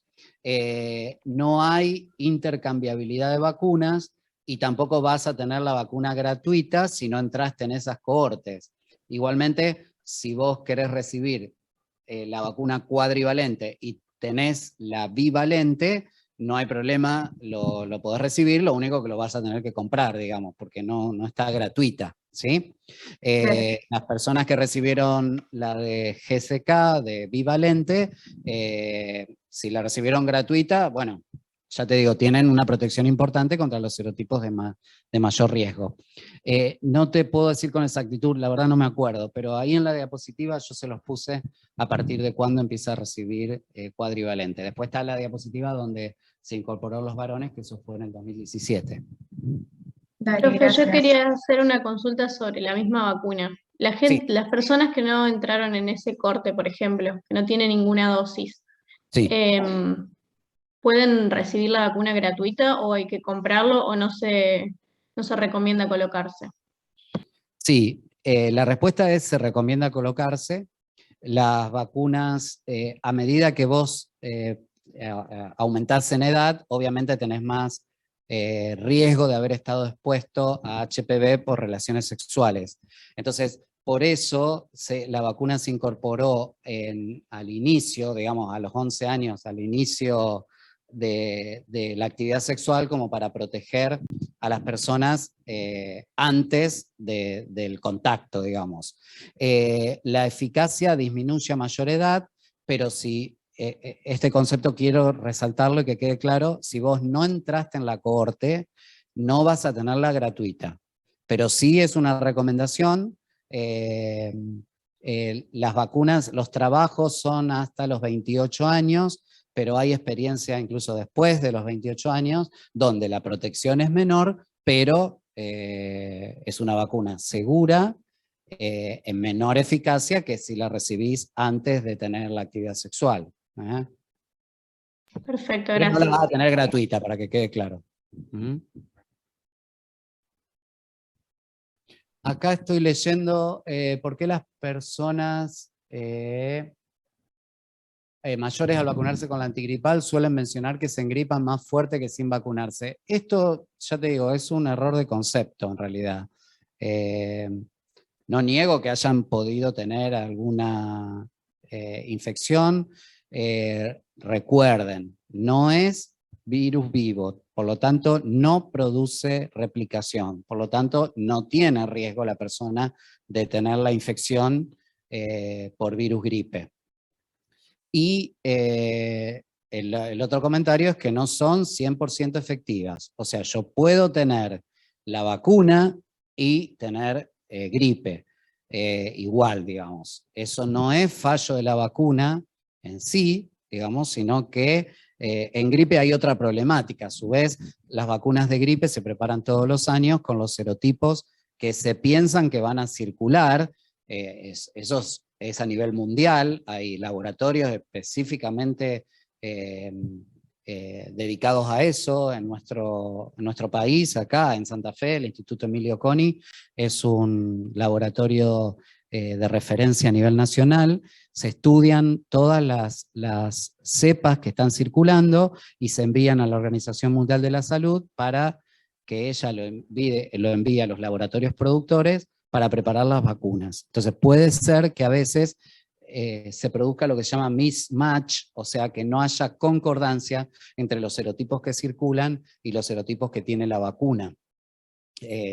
Vos tenés, por ejemplo, eso también, creo que algo les había mencionado en el seminario de emergentes, pero por las dudas, gripe o influenza, tenemos dos grupos, A y B, y a su vez dentro del A, hay dos que circulan en los últimos años, que es el H1N1 pandémico del 2009, que se volvió estacional, o sea que circula todos los años, y el H3N2. Entonces a veces vos tenés un H3N2 del 2019 que se vio que siguió circulando en el 2020 y por eso se prepara la vacuna para el 2021, y a lo mejor en ese momento circula un H3N2 diferente. Entonces puede haber casos de gripe en esas situaciones donde no hay mismatch entre la vacuna y el serotipo circulante, ¿sí? Esa es una de las causas, sumado a todo lo que te comenté, que la eficacia no es del 100%, por el cual una persona vacunada para gripe puede tener gripe tranquilamente. Seguramente va a tener una gripe menos severa que si no estuviera vacunada, eso es casi seguro. Y después la otra pregunta acá dice, ¿qué se hace en un caso de adulto que haya perdido o se desconoce si tiene el carnet completo y cuáles serían las vacunas a aplicar? Esto, para no hacerlo extenso, lo vamos a ver seguro en cuarto año, porque hacemos ejercicios de completar carnet. Entonces, no te agrego información ahora que te pueda complicar, digamos. Pero sí, si vos desconocés, o la persona, primero hay que hacer el esfuerzo de ver si uno tiene, si se puede conseguir el carnet. A nosotros hoy en día que las vacunas se nominalizan, o sea, por nombre y apellido se cargan en el sistema SICAP de acá de la provincia. Nosotros podemos entrar al sistema, de hecho lo hacemos muy seguido, y ver con el personal de salud o con niños, vemos qué vacunas tienen colocadas. Entonces, si vos entras al sistema para hacerlo bien práctico y no tiene las vacunas, se considera, el concepto es que se considera no inmunizado y se deben aplicar las vacunas correspondientes a la edad.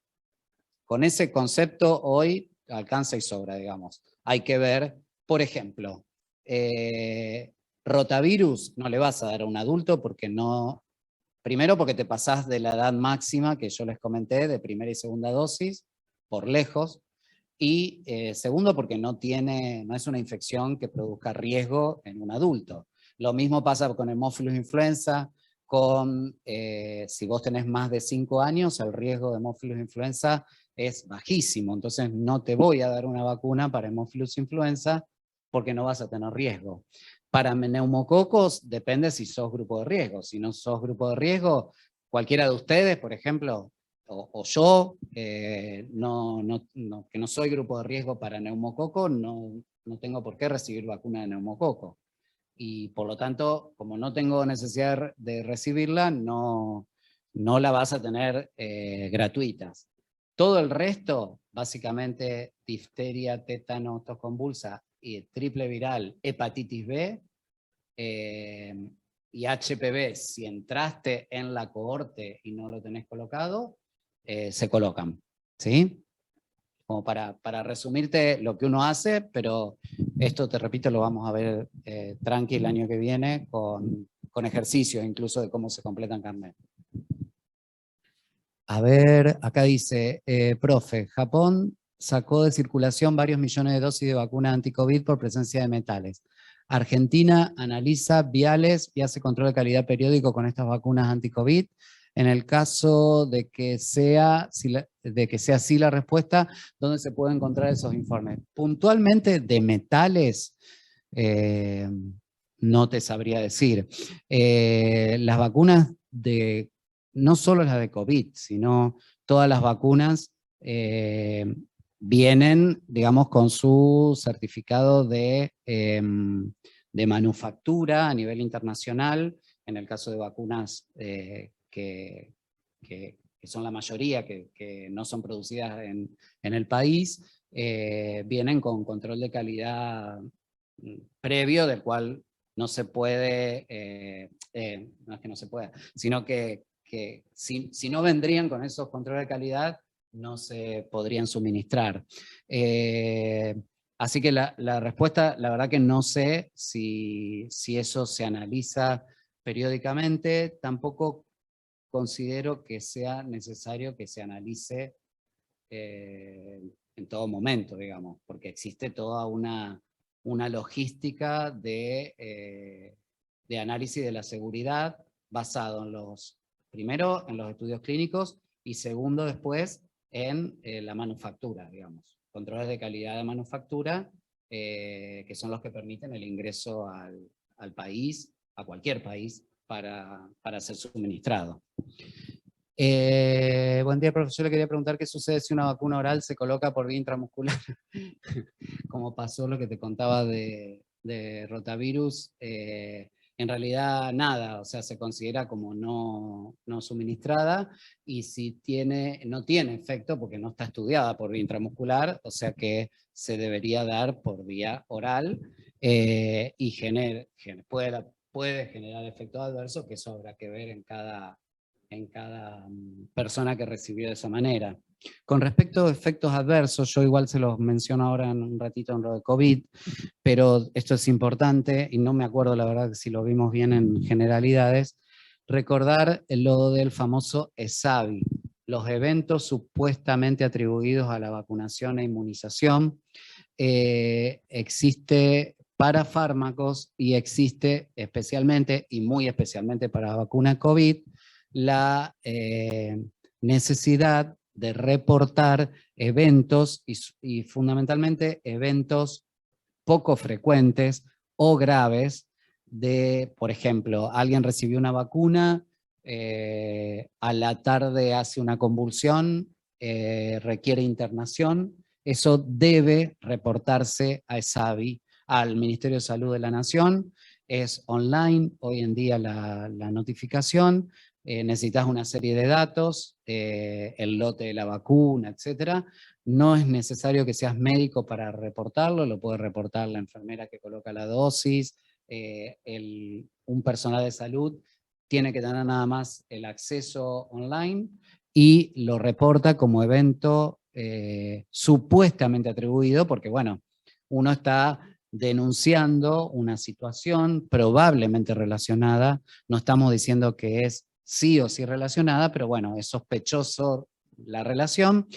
Hay una comisión en este momento con mucha actividad, que es la CONASEVA, la Comisión Nacional de Seguridad en Vacunas, que analiza, me consta que lo analizan y lo reportan, y hoy en COVID, yo ahora en un rato les muestro los datos de la CONASEVA de las vacunas que están en la Argentina,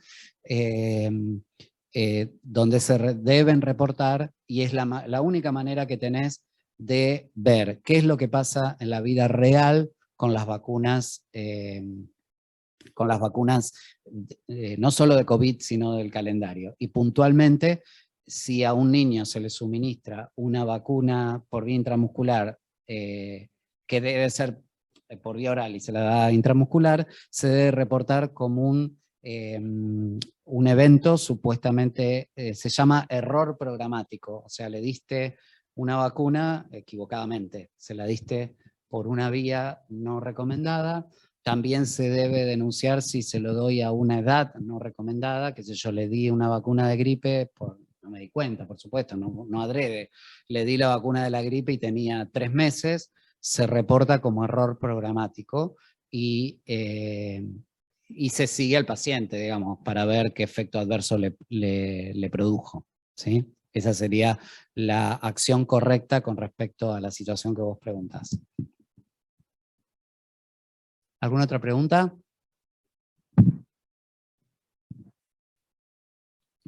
Bueno, vamos a ver entonces un poquito, ya van a estar un poco cansados, pero... Profe, en el chat hay una, si quieres se la leo. Dale.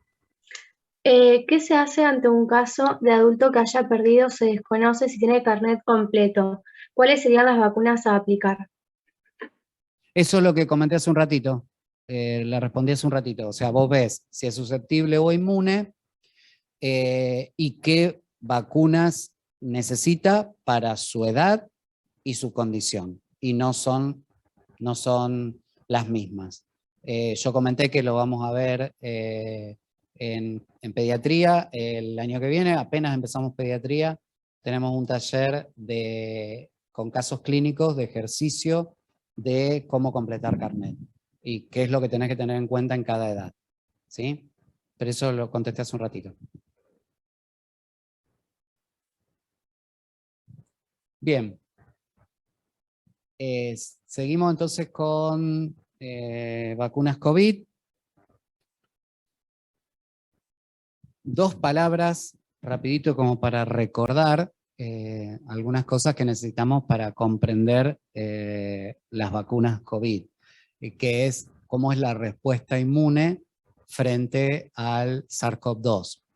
De la estructura del SARS-CoV-2, lo más importante es la proteína Spike, o proteína de la espícula, la proteína S, y esto que es el dominio de unión al receptor, o RBD, por las siglas en inglés, que es el lugar donde se une este es el componente más importante, no el único, porque el resto de las proteínas del SARS-CoV-2 intervienen en la inmunidad, pero la proteína S es la importante, es la más importante, y los anticuerpos dirigidos contra la proteína S y contra el sitio de unión al receptor o RBD son una parte muy importante de la inmunidad humoral con respecto al coronavirus.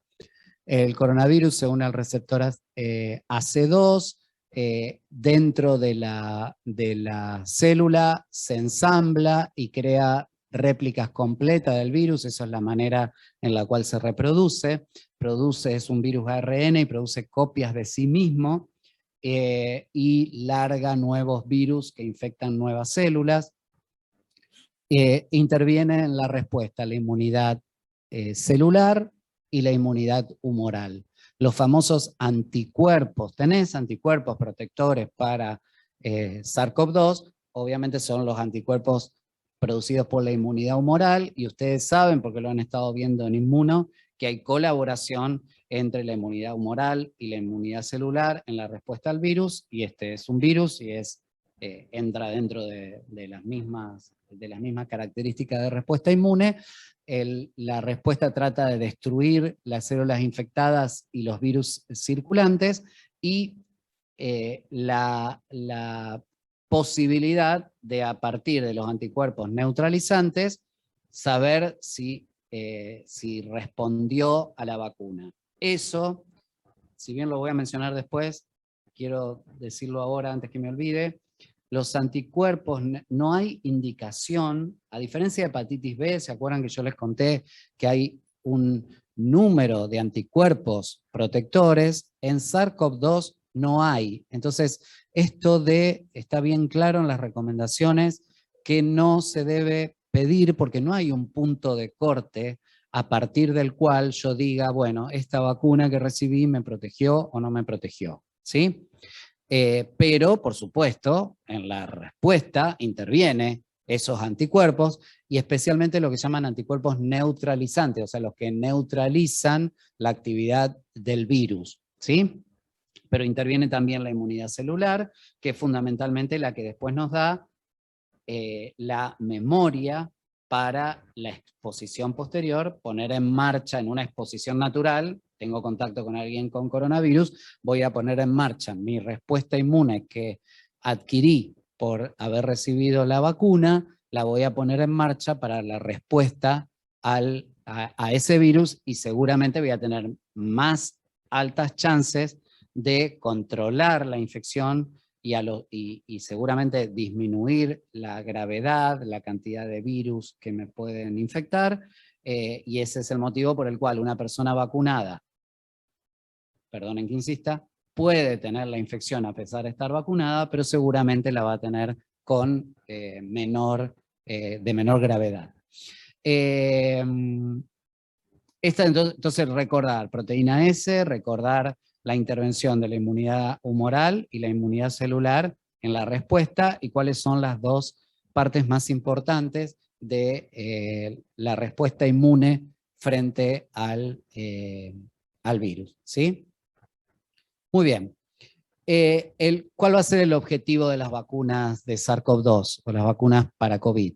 Es estimular la respuesta inmunológica, que vimos que es humoral y celular, para que haya la mayor cantidad de anticuerpos suficientes para que impidan o disminuyan la cantidad de unión de la proteína S al receptor H2, AC2, y por lo tanto no se pongan en juego el efecto del virus en el organismo. Mucho se habla, y seguramente ustedes, muchas de las cosas que yo voy a decir ahora seguramente las estuvieron escuchando, pero bueno, me interesa que queden claros los conceptos.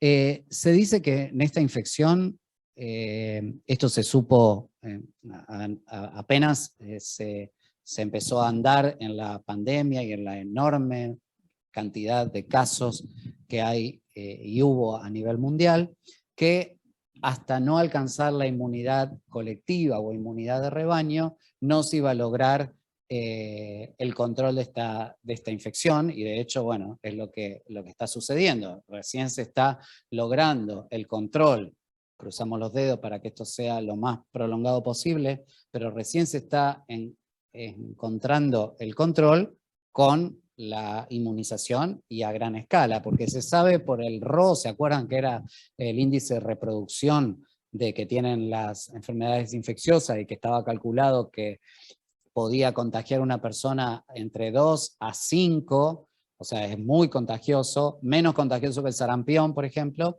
pero bastante contagioso este virus. Entonces, en relación con ese RO se estima que al menos el 70%, y ahora para algunas variantes, que también vamos a hacer un repasito de las variantes, para algunas variantes como la Delta, se necesita incluso, algunos dicen, hasta 90% de la población vacunada, o sea, vacunada todo el mundo, para tener esa inmunidad de rebaño. Y fíjense los datos de qué cantidad de personas a nivel mundial, esto probablemente esté desactualizado, porque ahora no tenemos los datos, porque hay mucha gente, mucha población mundial vacunada.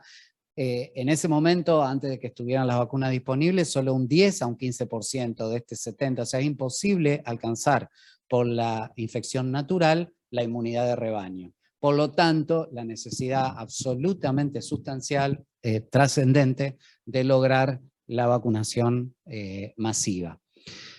Esto también seguro lo conocen, las etapas de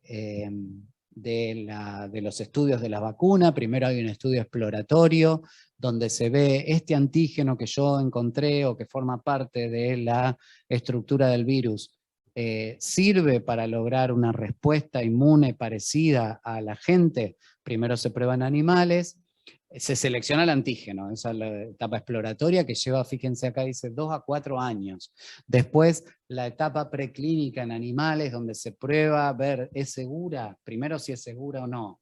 Después si es eficaz en animales, y después empieza el desarrollo clínico que tiene, acá dice 6 a 8 años, pero a veces es mucho más, con las distintas fases. Fase 1 donde veo fundamentalmente seguridad en pocas personas, fase 2 donde veo sigo viendo seguridad y empiezo a ver eficacia, pero en pocas personas. Después la fase 3, que son los estudios de eficacia a gran escala, que llega, acá dice de acuerdo a la infección, entre 3.000 y 40.000. Últimamente en las enfermedades infecciosas se necesita más cerca de 40.000 que de 3.000 en fase 3, para que pueda llegar a la comercialización, y a veces todo este proceso lleva mucho tiempo. Después viene la fase regulatoria, donde se recopila toda esta información y se dice si es segura y eficaz para poder ser vendida. Y después el control de calidad, que persiste, como los que le comentaba, los SAVI, en realidad son reportes que se hacen a nivel mundial para seguir valorando la seguridad en fase 4, y durante la comercialización. Y esto es muy importante que la gente lo conozca, porque también garantiza tranquilidad de eventos que a veces no aparecen en las fases, tampoco aparecieron en fase 3, y a lo mejor aparecen después en la comercialización. Entonces todo eso es parte de lo que se usa para garantizar de la mejor manera posible la seguridad. Y después viene la etapa de fabricación. Esto es una comparación entre lo que pasa habitualmente y las vacunas COVID, cómo se han acortado y por qué se han acortado, no por capricho, sino porque por varias cosas que les comenté, porque no se alcanza la inmunidad por la infección natural, porque estamos en una pandemia con cifras impresionantes, increíbles de cantidad de infectados a nivel mundial. Entonces esto se necesitaba acortar, y se necesitaba acortar sin produciendo la menor cantidad de efectos adversos posibles en la población, a corto y a largo plazo. Para los de largo plazo necesitamos que se completen, en el caso de COVID, las fases 3, que todavía no están completadas, que fueron autorizaciones de emergencia de estas vacunas, y lo que les decía recién de todo el proceso posterior a la comercialización. Esto es el reporte. Fíjense, cuando yo di el año pasado a los chicos que están ahora en cuarto, les di el seminario, fíjense la diferencia entre octubre del 2020, donde todavía estaban en estudios y no había ninguna vacuna aprobada. Ahora ya tenemos hasta incluso vacunas que abandonaron los trials, los estudios, porque no han demostrado buena eficacia comparado con las aprobadas, y cómo sigue habiendo vacunas en las distintas fases clínicas de estudio para de tener más opciones. Y acá tienen las más conocidas: Pfizer, BioNTech, que es una empresa alemana en combinación con Pfizer.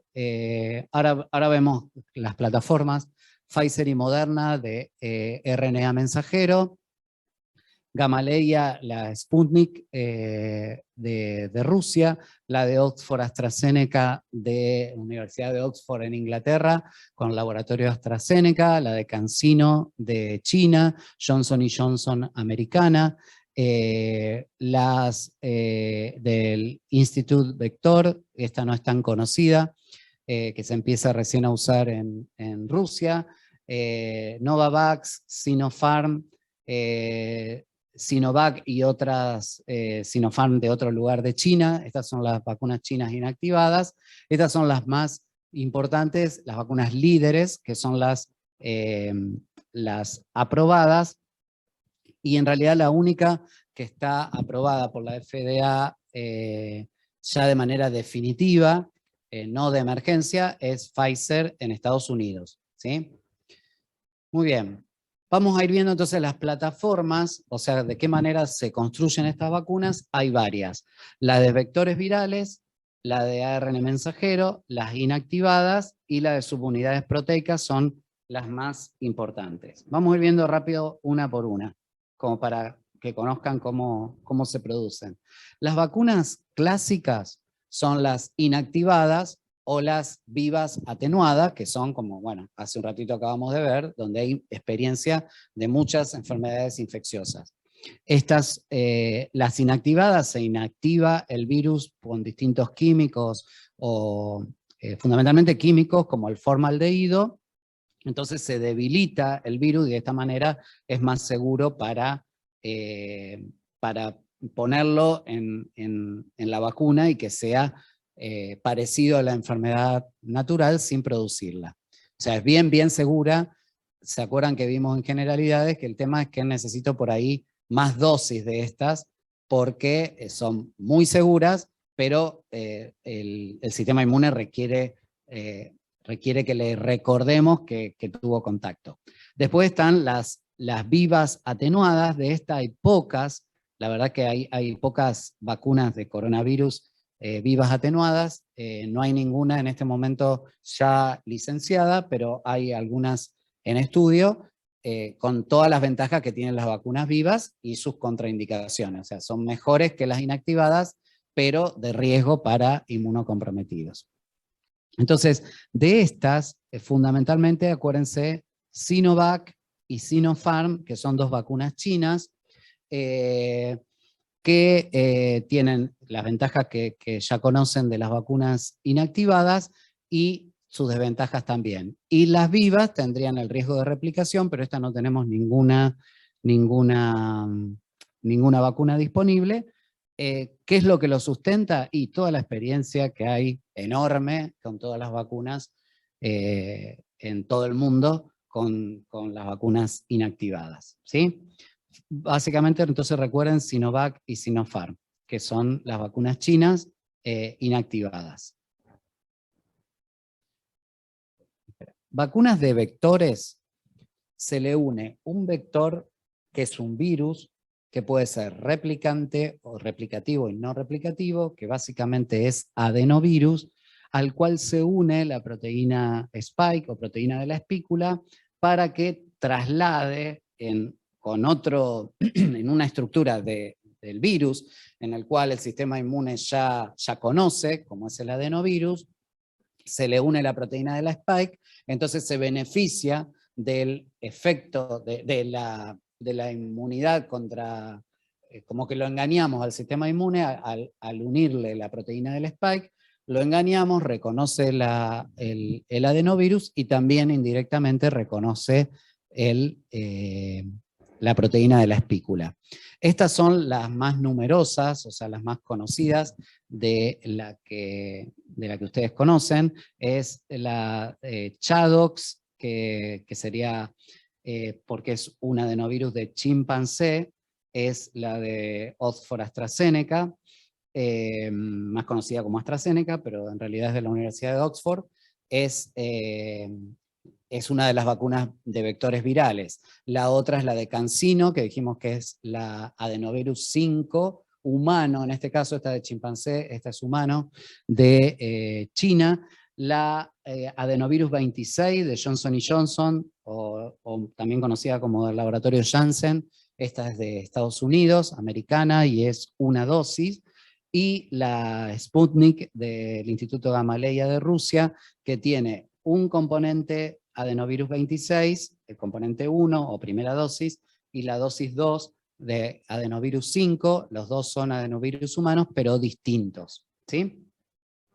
Por eso hay un poco de problemas, bueno, bastantes problemas, con la provisión de la segunda dosis de adenovirus 5, porque es diferente, no puedo usar en las dos dosis, no puedo usar para la segunda la primera porque tienen distinta constitución, ¿sí? Entonces, algunos dicen que para reemplazar esto podría dar una dosis de Johnson & Johnson que tiene adenovirus 26 y después darle una dosis de CanSino. Las dos vacunas se dan en una dosis y esta en dos dosis sería una manera de poder reemplazarlo. Los riesgos serían la inmunidad contra el vector. No parece haber riesgo ni inmunocomprometidos porque no son vivas. No tienen adyuvantes y probablemente haya necesidad de refuerzos. Pero tienen una muy buena respuesta inmune por el alto nivel de expresión de proteínas.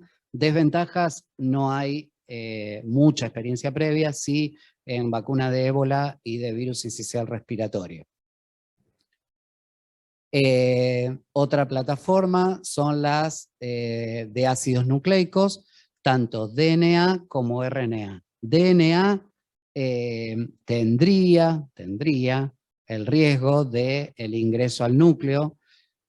Lo que se sabe hasta ahora es que son vacunas seguras porque se degrada el DNA que está puesto en la vacuna.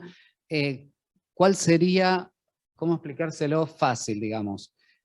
Yo le doy a través de la vacuna la información para que produzca la proteína de Spike y a través de esa producción actúa el sistema inmune, no le provoco la infección, por eso son vacunas seguras, no le provoco la infección, pero como tienen en su estructura la información genética para producir la proteína viral, la persona produce la proteína e inmediatamente la reconoce el sistema inmune y la destruye. Y RNA, la diferencia entre RNA y DNA, esto está bien claro que no llega al núcleo, que queda en la célula y es eliminado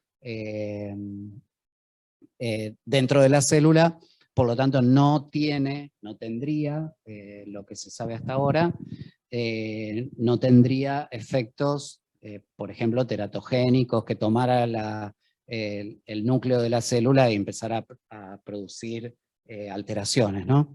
Estas son las famosas de RNA mensajero, por un proceso que se llama electroporación, la verdad que parece ciencia ficción, es como una cápsula sumamente pequeña que permite la entrada del RNA mensajero de la vacuna a la célula, ¿sí?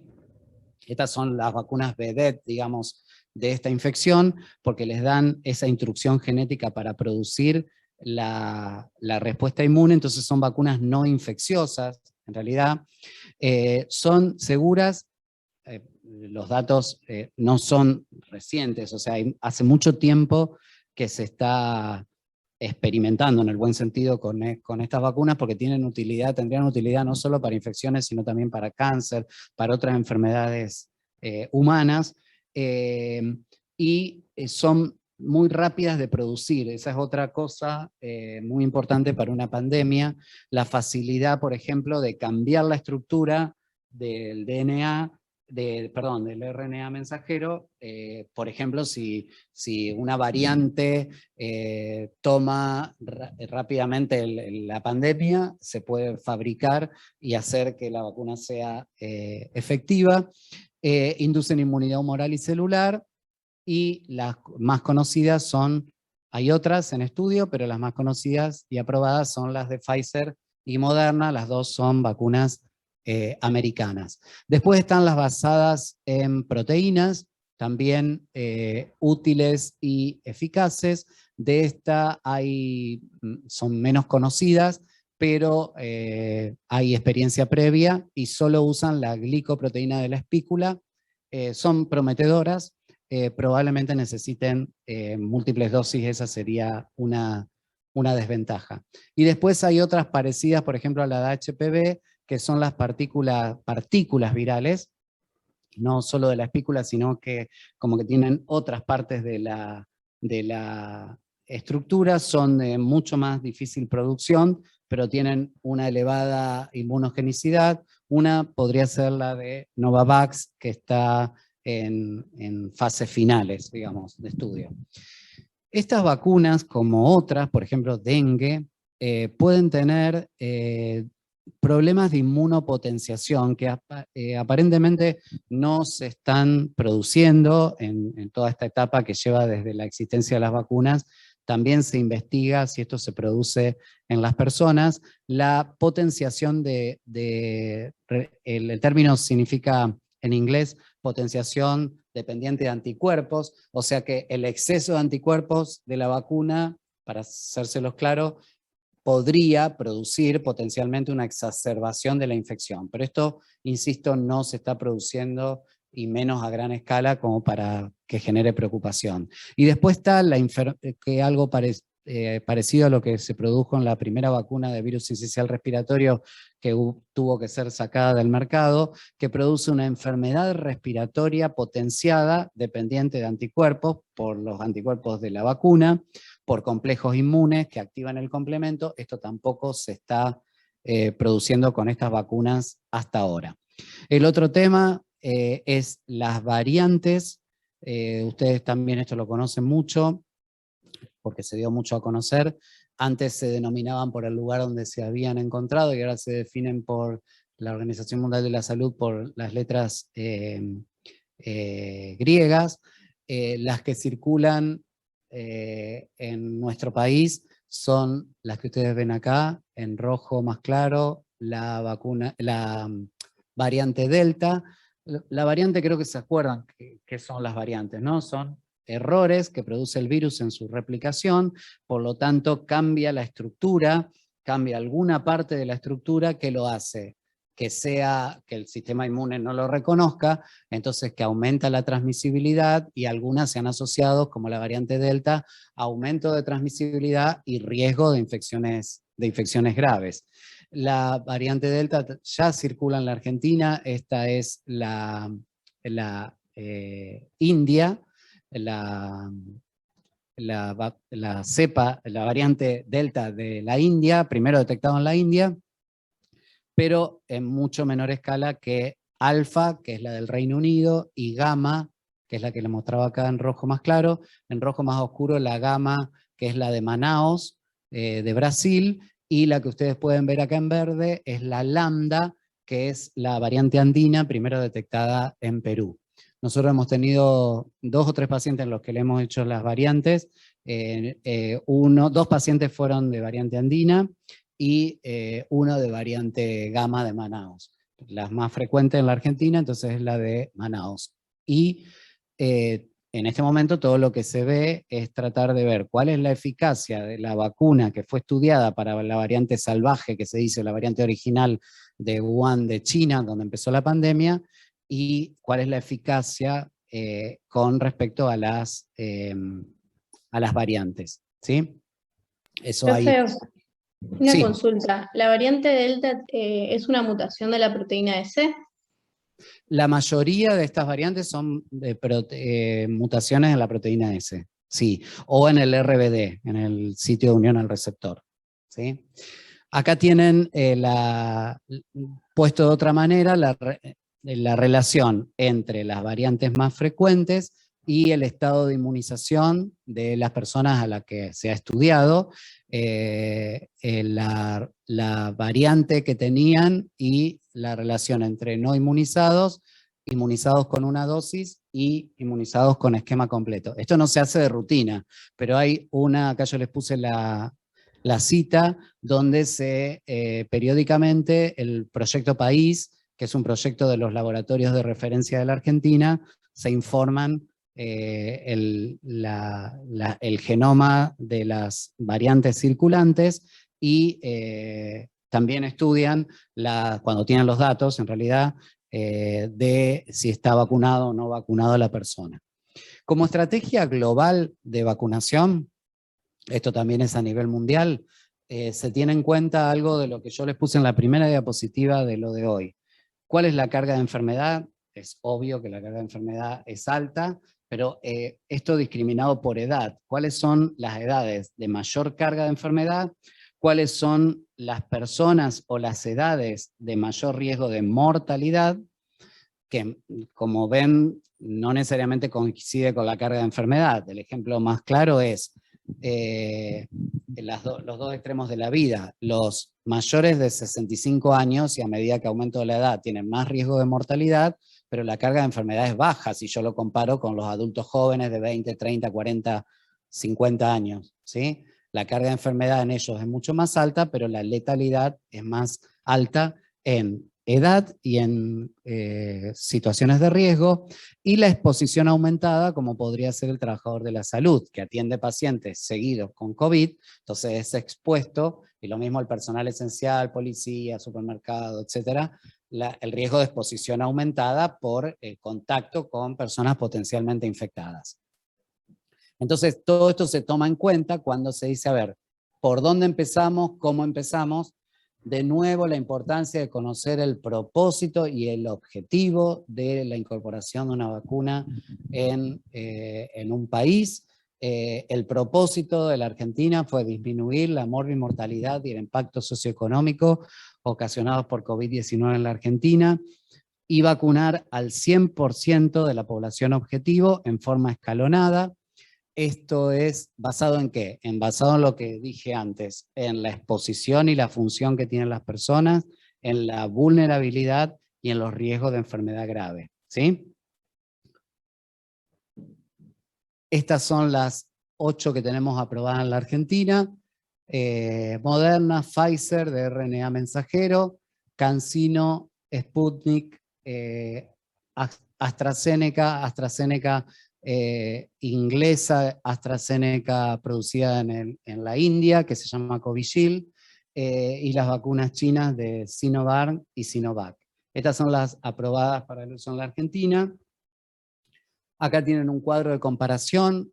Todo esto está disponible en el Ministerio de Salud. Yo les hice un resumen de la forma de presentación, cómo se conservan, la necesidad de tener en cuenta obviamente esto para la eficacia. Convidecia es el nombre comercial de la vacuna de CanSino, que fue la última, digamos, en la que existe el manual del vacunador, publicado en la página del ministerio. Acá tienen las dosis, cómo se da, esto conversamos un poco de la vacuna de Sputnik, que tiene 2 componentes distintos, el intervalo mínimo entre las dosis. Esto es basado en los estudios de investigación. ¿Cuál es el esquema recomendado? Es el esquema que ha sido estudiado, ¿no? También hay recomendaciones de qué pasa con la vacunación en los alérgicos y qué hacer, si contraindicar o tener precaución. Una diferencia importante, que quizás esto se lo debería haber mencionado en generalidades, pero bueno, lo hacemos ahora para que conozcan la diferencia entre eficacia y efectividad, que se usan como sinónimos, pero no lo son. Eficacia nos referimos a los estudios clínicos. O sea, ¿qué diferencia hay en los estudios clínicos en infecciones entre los que recibieron la vacuna y los que recibieron el placebo? Si yo tengo un número X, cualquier cosa, 3 versus 80, 3 en los que recibieron la vacuna y 80 en los que recibieron placebo, de ahí se calcula la eficacia de la vacuna en el estudio de investigación y se reporta 94% Pfizer, 91.4% Sputnik. Eso es en el estudio de investigación de fase 3. La aprobación de emergencia se dio, dada la situación de la pandemia, antes de finalizar el estudio de fase 3, que dura por lo menos 2 años. Entonces no están los resultados definitivos todavía, pero se analizaron. Cuando fue necesario disponer, se estudiaron cómo estaba la infección en ese estudio al momento de hacer el corte, se presentan las autoridades regulatorias, FDA, Organización Mundial de la Salud, EMEA en el caso de Europa, ANMAT en el caso de Argentina, para la aprobación de la vacuna. ¿Y en qué?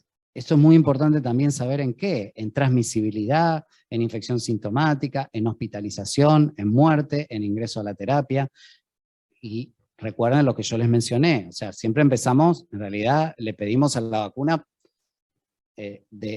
lo más grave, digamos, que nos proteja frente a la muerte, frente a la necesidad de terapia y de ahí para abajo. O sea, que una vacuna que aún siga habiendo transmisión a pesar de la vacuna es esperable porque la eficacia fundamentalmente está estudiada para los casos graves. Y después, efectividad, la diferencia es qué pasa en la vida real. Una vez que uno empieza a vacunar, y también basado en esa eficacia de la fase de investigación, ¿se ve en la vida real? ¿Es eficaz una dosis en las que requieren 2 dosis? Si prolongo el intervalo, como pasó con AstraZeneca, parece ser mejor prolongar el intervalo que lo que se estudió en los estudios clínicos de 2 dosis separadas por 28 días. Se vio que si lo prolongaba, porque no tenía las vacunas, a 3 meses, incluso hasta era mejor prolongar el intervalo, la combinación de vacunas y qué pasa si yo tuve la infección y recibo la vacuna. Todo eso es efectividad en la vida real, ¿sí? Rápido les paso, porque me acabo de dar cuenta, estoy repasado con la hora. Esto es lo que pasó en Israel, estos estudios de efectividad, una vez que se incorporó, y la verdad que ellos usaron la vacuna de Pfizer y lo que lograron en la caída de las infecciones. Esquemas heterólogos sería, ¿qué pasa si yo combino vacunas? En este caso hubo necesidad, y no solo en la Argentina, la verdad, hay que ser honestos con esto también, lo que les comentaba también pasó en Inglaterra con la vacuna de AstraZeneca, pero bueno, en la Argentina esto está publicado en recomendaciones del ministerio, en la página web. La necesidad que hubo, como no teníamos segundo componente de Sputnik, de dar la segunda dosis con AstraZeneca o con Moderna, o si tenía una dosis de AstraZeneca de Moderna, y sacar las tasas de eficacia. Eso también está publicado en la página web.